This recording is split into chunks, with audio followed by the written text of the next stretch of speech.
संडास करतानाच्या 7 वाईट सवयी. नंबर 1. संडास करताना जोर लावणं टाळावं, कारण यामुळे मलावरोध, भगंदर, फिशर आणि पाईल्ससारखे त्रास होऊ शकतात. नंबर 2. जेवणानंतर लगेचच संडासला जाणं ही वाईट सवय आहे, कारण यामुळे अन्न नीट पचण्याआधीच पचनक्रियेवर ताण येतो, ज्यामुळे अपचन, गॅस आणि पचनसंस्थेचे इतर त्रास होऊ शकतात.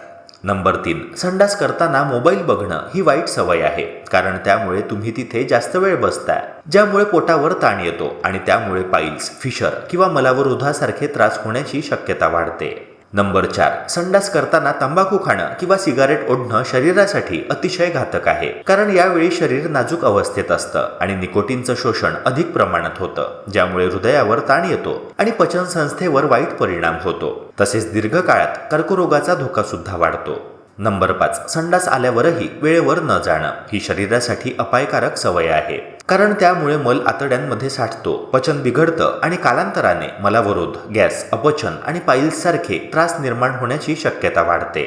नंबर 6. जास्त वेळ संडास रोखून धरल्यास आतड्यांवर ताण येतो, ज्यामुळे मल सुकतो आणि नंतर मलत्याग करताना त्रास होतो. यामुळे मलावरोध, पाईल्स, फिशर आणि पचनासंबंधी गंभीर समस्या निर्माण होऊ शकतात.